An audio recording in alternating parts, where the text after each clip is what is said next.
चिराग पासवान को लेकर अक्सर बिहार में यह चर्चा होती रहती है कि क्या वो अपने पिता रामविलास पासवान की तरह वोट कटवा हैं या फिर चिराग पासवान सचमुच में बिहार में एक किंग मेकर बनना चाहते हैं। 2025 में चिराग पासवान की भूमिका क्या रहने वाली है?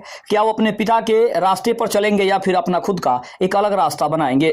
नमस्कार, मैं हूं संजीव और आप देख रहे हैं आप तक न्यूज। अगर आप हमारे चैनल पर नए हैं तो चैनल को जरूर सब्सक्राइब कर लें। बता दें कि बिहार विधानसभा चुनाव में पिता रामविलास पासवान की राह पर चलने को चिराग पासवान तैयार हैं। कहा यह जा रहा है कि क्या चिराग पासवान 2005 की सफलता को दोहरा पाएंगे या फिर सिर्फ एक वोट कटवा बनकर रह जाएंगे। बिहार में चुनाव से पहले चिराग पासवान सभी सीटों पर चुनाव लड़ने का दावा कर रहे हैं। उनके इस दावे से एनडीए में खलबली मची हुई है।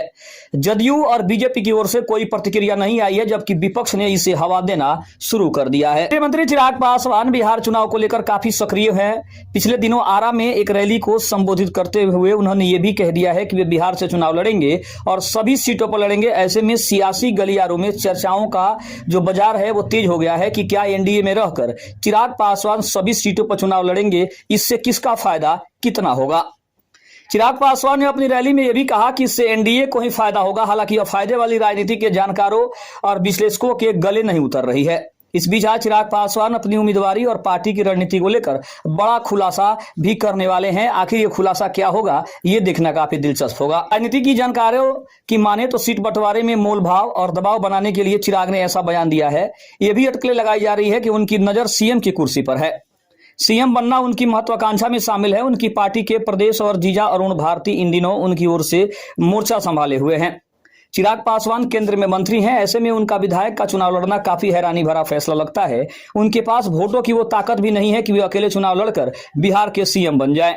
ऐसे में एनडीए को फायदे वाली बात तो दूर, फिलहाल तो उनकी पार्टी का फायदा होता नजर नहीं आ रहा है। ये सभी जान रहे हैं। बिहार की राजनीति में रामविलास पासवान को राजनीति का मौसम वैज्ञानिक कहा गया जाता था। जिस तरह हवा का रुख होता है उस तरह वे भी हो लेते थे। 2005 के चुनाव में भी रामविलास पासवान ने अलग से चुनाव लड़कर सभी को चौंका दिया था, जबकि उस समय वे केंद्र में मंत्री थे। ठीक ऐसा ही उनके बेटे 2025 में कर रहे हैं। वे केंद्र में मंत्री हैं, लेकिन उनकी पार्टी बिहार में सभी सीटों पर चुनाव लड़ने की तैयारी कर रही है। वहीं 2020 में चिराग पासवान ने 137 सीटों पर चुनाव लड़ा था। इस कारण उनकी पार्टी ने जदयू को काफी नुकसान पहुंचाया था। उन्होंने सभी जगह वोट तो पीएम मोदी के नाम पर मांगे, लेकिन चुनाव एनडीए से अलग होकर लड़े। इस बीच चुनाव के बाद नीतीश कुमार और चिराग पासवान से काफी खफा भी हो गए थे। वहीं 2020 के विधानसभा चुनाव में चिराग पासवान के 137 सीटों पर चुनाव लड़ने का परिणाम ये हुआ कि जदयू का वोट शेयर 7% कम हो गया था, जबकि बीजेपी के वोट शेयर में 3% की बढ़ोतरी हो गई थी। ऐसे में अब देखना यह है कि क्या चिराग पासवान किंग मेकर बन पाएंगे या फिर 2020 की तरह वो एक वोट कटवा पार्टी बनकर रह जाएंगे। दूसरी तरफ अगर हम बात करें तो चिराग पासवान बार बार ये कहते नजर आ रहे हैं कि वो नीतीश कुमार के दुश्मन नहीं है और ना ही वो बीजेपी के दुश्मन है। वो 243 सीटों पर अगर उन्होंने चुनाव लड़ने का बड़ा फैसला किया है तो इससे एनडीए को बड़ा फायदा होगा। अब वो फायदा कैसे होगा, चिराग पासवान वो फायदा उसे कैसे पहुंचाएंगे, ये तो चिराग पासवान ही जाने। लेकिन राजनीतिक विशेषज्ञों का कहना है कि ये समझ से परे है कि चिराग पासवान केंद्र में रहते हुए विधानसभा का चुनाव लड़ने को तैयार हैं। और अगर वो बता रहे हैं कि उनकी वजह से पार्टी को फायदा होगा या फिर 243 सीटों पर पार्टी को ज्यादा से ज्यादा सीटें जीतने में मदद मिलेगी, तो ये बात गले के नीचे नहीं उतर रही है कि आखिर चिराग पासवान का मत क्या है, चिराग पासवान आखिर चाहते क्या हैं।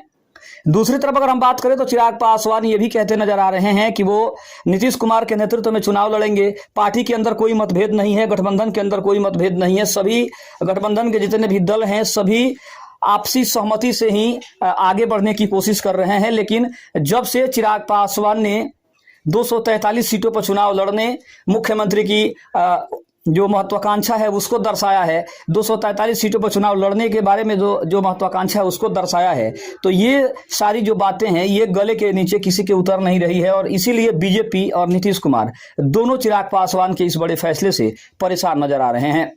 खबर आपको कैसे लगी कमेंट में जरूर बताइएगा। चैनल पर नए हैं तो चैनल को जरूर सब्सक्राइब कर लीजिएगा। तब तक के लिए धन्यवाद। जय हिंद, जय भारत।